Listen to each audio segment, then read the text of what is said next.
લોકસભાની ચૂંટણી પહેલા ગુજરાતમાં ઇન્ડિયા એલાયન્સ પર હવે જાણે કે કમૂરતા છવાયેલી હોય તેવી રીતે કોંગ્રેસ અને આમ આદમી પાર્ટીના એક બાદ એક નેતાઓ પાર્ટીનો સાથ છોડતા નજરે પડી રહ્યા છે। ત્યારે ગઈકાલે આમ આદમી પાર્ટીના ઉપપ્રમુખ નાથા ઓડેદરાએ આમ આદમી પાર્ટી સાથે છેડો ફાડ્યો છે અને આગામી સમયમાં તેઓ કોંગ્રેસમાં જોડાય તેવી પ્રકારની શક્યતાઓ છે તે વ્યક્ત કરવામાં આવી રહી છે, પરંતુ તે વચ્ચે આમ આદમી પાર્ટી માટે આ મોટો ઝટકો માનવામાં આવે છે। કોણ છે નાથા ઓડેદરા અને કેવી રીતે તેમણે આ સમગ્ર મામલે કારણ જણાવ્યું છે રાજીનામાનું, વાત કરીશું આ વિડીયોમાં।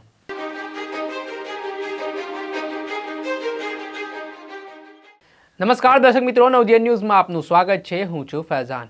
હવે લોકસભાની ચૂંટણીના પડઘમ ગુજરાતમાં વાગવાની શરૂઆત થઈ ગઈ છે। જોકે સત્તાવાર જાહેરાત અત્યારે ઇલેક્શન કમિશન તરફથી કરવામાં નથી આવી, પરંતુ તે પહેલા ગુજરાતમાં એક બાદ એક રાજીનામાનો દોર યથાવત જોવા મળી રહ્યો છે અને ખાસ કરીને ગુજરાતમાં જે વિપક્ષી પાર્ટીઓ છે ત્યાં એક સાંધે ત્યાં તેર તૂટે તે પ્રકારની સ્થિતિનું નિર્માણ થયું છે। એટલે કે કોંગ્રેસ પાર્ટીના છેલ્લા 3 દિવસમાં 5થી વધુ રાજીનામાઓ પડી ચૂક્યા છે, જ્યારે આમ આદમી પાર્ટીમાંથી ગઈકાલે એક માઠા સમાચાર સામે આવ્યા છે, જેમાં ગુજરાતના આમ આદમી પાર્ટીના ઉપપ્રમુખ નાથાભાઈ ઓડેદરા જે પોરબંદરના છે તેમના દ્વારા ગઈકાલે પાર્ટીમાંથી છેડો ફાડવામાં આવ્યો છે, જે આમ આદમી પાર્ટી માટે આ ચૂંટણી પહેલા એક મોટો ઝટકો માનવામાં આવી રહ્યો છે।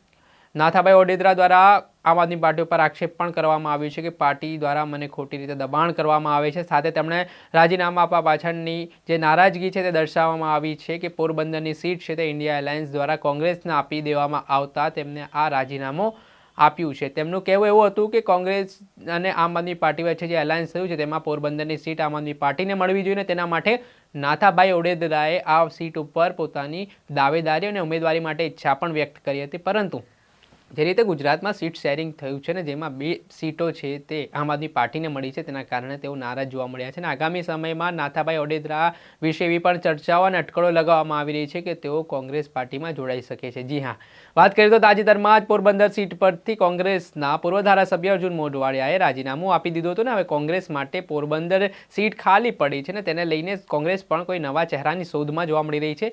નાથાભાઈ ઓડેદરા આ તકનો ફાયદો લેવા માટે તેઓ આગામી સમયમાં પેટા ચૂંટણી જો પોરબંદરમાં યોજાશે તો તેમાં કોંગ્રેસમાંથી ચૂંટણી લડી શકે છે તે પ્રકારની શક્યતાઓ પણ માનવામાં આવી રહી છે।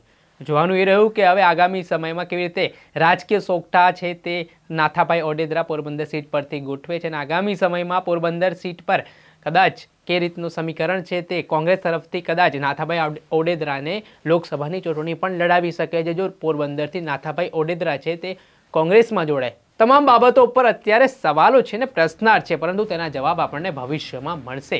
એટલે અમે કહીએ છીએ તમે નવજીવન ન્યૂઝની ચેનલને લાઇક કરી લો, સબસ્ક્રાઇબ કરી લો અને વધુમાં વધુ શેર કરો, જેના કારણે તમને ગુજરાતના રાજકીય અપડેટો મળતા રહે। નમસ્કાર।